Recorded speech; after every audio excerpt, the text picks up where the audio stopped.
The worst fate is feeling like you've been always dieting, but you're still in this place where you're trying to find the next best thing because you haven't seen results for it. Like, there is nothing worse. There is nothing more draining than feeling like you're getting by, hardly eating anything. Wouldn't you just crave something? Wouldn't you just want to fit something in your mouth if you're at that level of deprivation? There comes a point where, okay, you have an end date for a diet. I see this over and over again where people are just so drained, they're so exhausted, they're unable. We are in a place where it is actually the discipline. The whole chat GPT thing, oh, it's not a lack of discipline. It's not that you're broken. Well, actually, yeah, it is the discipline. But there is a reason why you can't like exhibit discipline, and that's because you've already drained the battery that's there. You've drained the willpower, you've drained the discipline because you've been trying to diet for so long, you've been trying to lose weight for so long. You can only say no to the chocolate in the fridge for so long. You can only say no to that delicious smell of fries.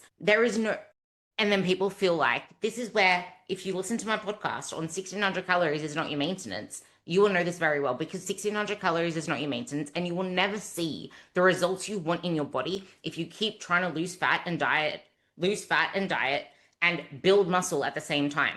You can't do both. You literally cannot unless you're just starting out. But even then, you are actually primed when you're starting out to build the most muscle that you can. So why would you put yourself into a detrimental state when you can actually build yourself up now for later? That there's, I think I spoke about this on the last podcast with Adam, actually. Yeah, I did, where they saw their future selves as a completely different person, as a stranger. We can't relate to our future selves, so we make decisions for our now self that cause us detriment later.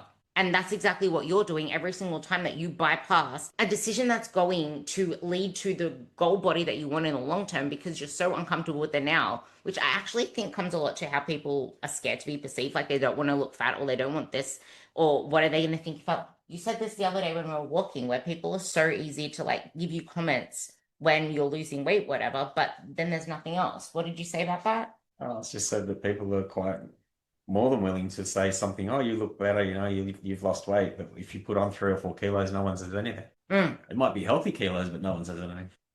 If they do say anything, it's critique at the Christmas table.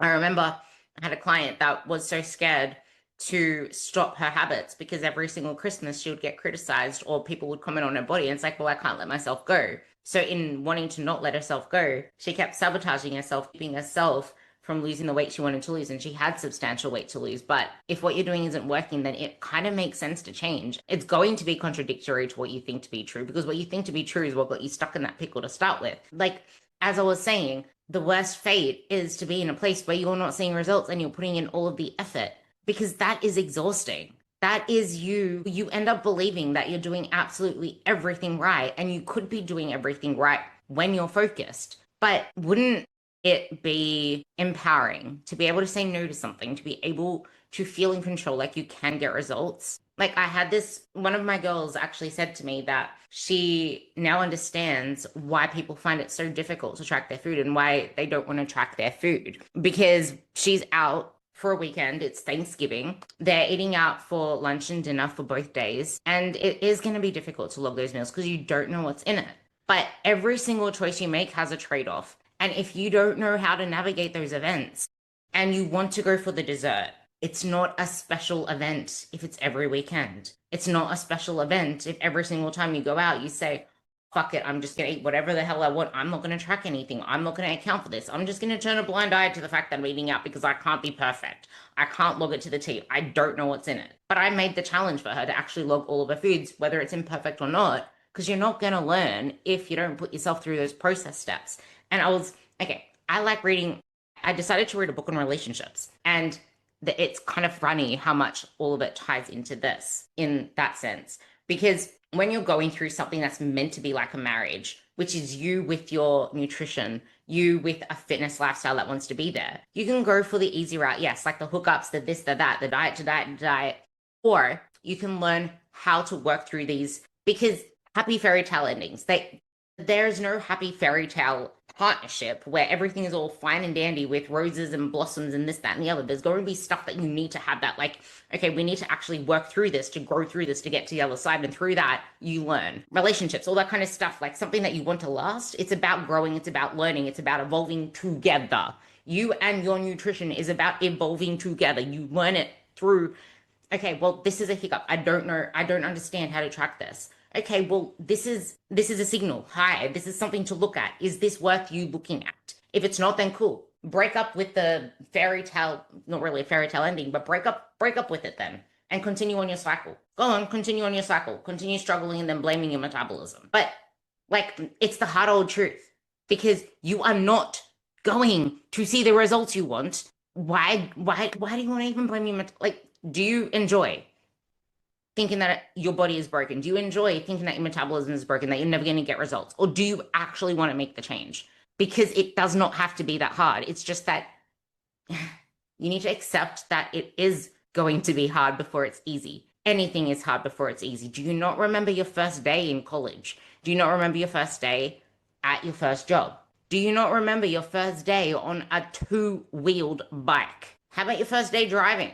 I don't know what it's like in America, but you're not allowed to get on the road unless you've done however many hours with someone in the other seat so that you actually learn things. So you actually learn how to, the rules of the road. If you can learn this is what the Ruby Recomp method's all about. And I think that's actually something really powerful to talk about. We were going to talk about eating out and navigating that because that is part of this as well. And that's what I just mentioned. But that's what the first stage of the Ruby Recomp method is. It's learning these stages that make fat loss smooth, effortless, and almost like the fat's melting off. Because it's a lie when people say that if you cut your calories drastically to 1200, you're going to break it, well, not break your metabolism, but you're going to have to adapt and then you're going to have to do something extra and do more work and cut your calories more. That's a myth. If you cut your calories to 1200, you will keep losing fat until you decide to start eating more. So if you've stopped losing fat on 1200 calories, that is not your metabolism. That is not the fact that you've metabolically adapted. That is just that you are not sticking to the 1200 calories because who in their right mind can stick to 1200 calories every single day? I'm including weekends. I'm including that night out with your husband. I'm including that ice cream with your kid. I'm including the plate that you probably licked because you were so hungry. That wasn't even yours. And the peanut butter, like that shit adds up. If you're a small female, that peanut butter spoon adds up because you don't have a lot of calories to play with. And you don't diet the same as men. Men can have like 3000 calories as an example. If they were to do a 10% deficit, maths guy, what's a 10% deficit of 3000?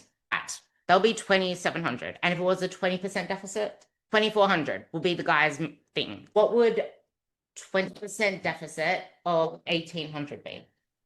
700. 1440, 2700. The same deficit. If you stick to it, you will lose the same rate of weight loss. But which one's going to be easier to stick to? And it's not even just about the calories here anymore. Your metabolism is going to not be as optimal because you're not. What nutrition can you fit into 1440 calories, especially if your discretionary calories take up the majority of it, which is something that we were actually saying then. Like 80-20 is bullshit. It should be 90-10 or 95-15, especially if you're over the age of 35, because your body just does not work with the foods the same way anymore. Like you need the fiber, you need the whole foods. And I don't know, you probably didn't listen to this on another podcast, but I had a PhD in gut health illness, a PhD who studied all of this stuff, who herself said that you can burn even up to 400, 300 was the average, something around there, calories more in a day by eating whole unprocessed foods compared to a typical Western diet. And they measured that because there was a lot more energy excreted in the poo samples as well, because your body needs to work harder to burn that, break it apart, digest it, but also it is doing something for your body. And I would argue that it would burn even more because what is that food doing? We don't just eat food. Calorie deficit, like fat loss isn't about the calories you eat. It's about the calories you eat, how your body uses them, processes them, and then what you're able to do in your day from that, because that's the calories out portion. If you're able to train harder, this guy was doing 80-90% and it felt like he was just about to sleep. He was napping throughout most of it, pretty much sleeping on my shoulder. Like he was brain dead. That is less energy being burnt. That is less muscle being maintained, less muscle being built. That's why people lose muscle in deficits, because there are so many, especially if it's deep, especially if it goes for a long period of time. You can either go deep or you can go long. And that did not sound right, but it's okay. I never mentioned eggplants. I'm sorry, I just did. But that you need to set yourself up for success, because it's going to give you a lot more confidence if you can stack the wins. And I actually think this is a really good place to talk about that voice message that I showed you, because we're so used to chasing surface level wins, wins that are visible. We're not used to like being okay with other wins that aren't our body changing dramatically. But how are you going to keep doing what you're doing? Your legs are only going to change so much that's notable, and then it just looks the same all the time. I don't have I ever complained to you about looking the same all the time, or my body's never changing? I don't know. I don't know whether I complained to him about that, but that's what goes through my head half the time. Like, my body never changes. What the hell? My body's not changing. Actually, no. What I do say, I'm small. I need to build more. What else do I say? Yeah, that's a common one. I complain about how small I am and I want to build. And that, like, how hard do I train? Yeah, hard. Proper hard. I train to get bulky, and I'm struggling to get bulky. It's not the training, it's everything combined. And this guy here, even him, he complains about how small his legs are. Guy with testosterone, you're not going to get bulky. It's how all of this, how are you going to maintain the muscle that you have and build the shape that you want if you haven't built up that training capacity? And why would you want to not maximize that before you put yourself into a deficit so it is that much easier? But what do you have to say about that voice message you listened to? Because you've been training for the same amount of time that I did. You started training 2014. I started training 2015. Like, yeah, we can chase the accolades and we can chase the dangling carrot. I'm sorry, I'm going to say Martha's name on this too. And then Martha herself said that when there's a goal, it's easier for you to work towards that. And that's the thing. Like, it's easy to work towards a goal, but then as soon as there's no goal there, which is something Adam said on the last podcast too, that's when people that have been so strict, like bodybuilders, completely blow it. But we're not talking about bodybuilders. We're talking about you. And I know a couple of my clients that have been with me for a couple of years. When they came to me, that was their own history of it. They struggled for quite a while, like over a year with me, trying to keep them in maintenance, because they kept letting in licks and bites and tastes and chews, and they found it so difficult for them to just have some sort of structure with their food because they weren't in a diet. It's kind of sad that that's the only thing that we seem to have as a worthy enough goal. Like fat loss, it's like the default. Like, I need to lose fat. Oh, summer's coming. I need to lose fat. Oh, I need to fit into my wedding dress. Like, you can have the best body, but you can still not be confident in it. Like, I had a client who she was training for ages, but she would never get undressed in the bedroom in front of her husband. Yet she was a banging, like, she had muscle there, like, she was fit, but she did not see it. This is so much more than body as well, because as soon as your body becomes a prime focus, it's never going to be good enough. If that is all you can validate yourself with, when is it ever enough? How are you going to enjoy anything? I want you to ramble on about it, because we've been doing this for ages. Even ask me questions, because I think this is really helpful for people, because it's the reality. Like, we've been doing this for years. That's something we always say in the gym, is that we're never happy. It doesn't matter what happens, we're never happy. We're always We going want something. Yeah. We always want less fat, more muscle, better abs, something. It's always going to be that, but is it coming from an empowering place, or coming from a place where, oh, I'm having my period, I feel like the world is coming against me, but body looks shit, I'm fluffy, I'm watery, I'm a big heifer, I'm not making any progress, this isn't working anymore, and then you let that spiral you, and then that could lead to habits that actually make your body composition worse. But even the most elite athletes, the most elite bodybuilders, they always doubt themselves. They always like thinking that they're too fat. Yeah, and that holding too much water. So that's some perspective. That's some perspective for you, because loving your body or accepting your body or body image, this isn't about body positivity. Oh, I have all of this excess fat, I should love myself regardless. No, I think that's absolutely bullshit. It is body image fluidity, where, okay, you can have these thoughts, but you don't let them derail you. You just acknowledge them. But, like, what?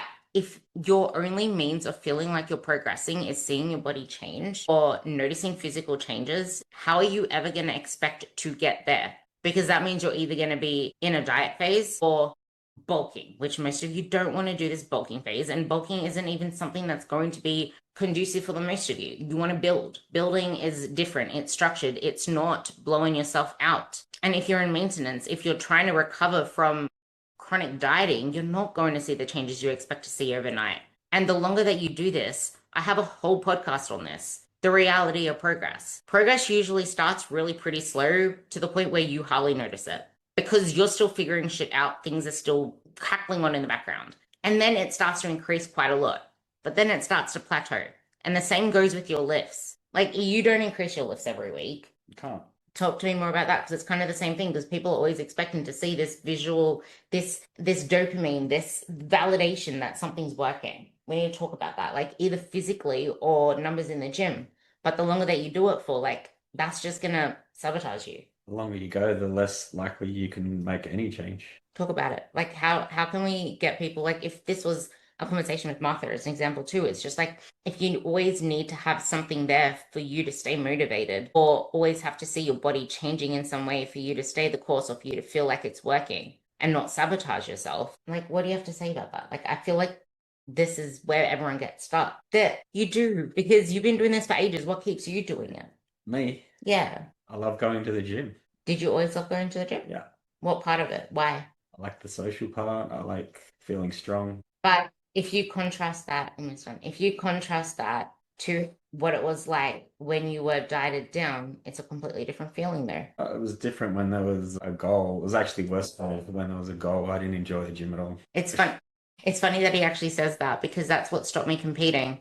I don't do well under pressure. I'm not someone that likes having pressure there. So the pressure of me to hit particular numbers in the end and compare myself, well, it worked for me to start with, but that came out of fear of if I don't have this goal, that I'm going to let myself go. I'm going to get lazy. I'm going to get fat, etc. But then as I moved into the powerlifting space, it became more of a I wasn't enjoying my training because I always felt like I had to live up to this standard. And because I was always chasing this thing, which is pretty much where a lot of you guys actually find yourself. That's a good point. Yes, there. That is a good point. Because if you're going to keep focusing on seeing results, on seeing numbers going up, if that is your only way of anything, you're not going to enjoy the process because you're not being in your body. You're not being in your feels. You're not in the moment tuning into, hey, well, this actually, like, you know what I love about the gym? I love proving that I can. On that pendulum squat, no, it was on the leg extensions. I actually cried and you just looked at me. What did you say? Yeah, that's what he said. I cried on the leg extension. I'm struggling with that. Like I struggle to push myself on that thing. And when I fail myself, quote unquote, which is me not getting the reps that I intended to get, or me feeling like I pussied out and cut my potential on it short, I literally just feel like that's my emotion. Like it happens sometimes. And the same happens on the pendulum. I had another little cry on the pendulum. And then there was a time that I had a huge hissy fit because I wanted his help and he walked off into the other room and I'm like, okay, well, fuck you then. I just gave up on that thing. Like I just did a couple of reps and like, well, fuck this. I'm not doing it anymore. You walked off. So whatever. I got over it by the next couple of exercises because that's the thing. Like it's life. You're not going to win every single one and you don't make or break your results in one session. But if you make every session mean so much in the grand scheme of things, instead of just seeing it like in my podcast with Kim, who's my client, something that I forgot I always used to say is everything is a brick. You showing up as a brick. You're just laying bricks. You're not showing up the same way. You might lay half a brick and then lay the other half later, or you might just not lay a brick at all, but it doesn't take away from the bricks you've already laid. Not unless you've stopped laying the bricks for so long and then a storm comes and then bada Bob's not your uncle anymore. Like what we want to do is set you up for 2026, which I think is something worth talking about. We want to set you up for 2026 with the ability to actually drop the fat if you have fat to lose, or set yourself up so that your body composition actually does change, your body actually does respond. And that's the go. Like if you have yourself in a place where you can put yourself into a fat loss phase, where you can get that body, where you can get the results that lead to that tight toned look, which means that you've already done the work and it's not going to be this struggle. And this applies to everyone, whether you're 30, whether you're 25, whether you're 50 or 55 or 45, all the ages in between. It's going to work for you.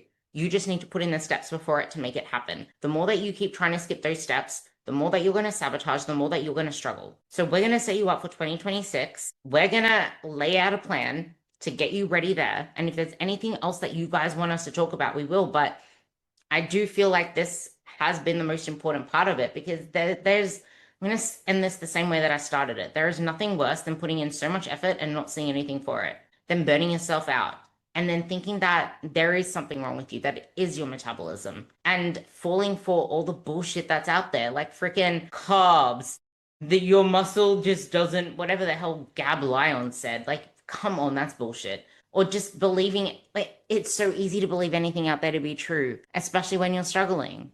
And one of my greatest loves in coaching is to have clients send me things saying how bullshit they are, because now they actually see through it. And I want you to see through it too. I don't want you to fall for this shit. So I love you all. I hope this helped.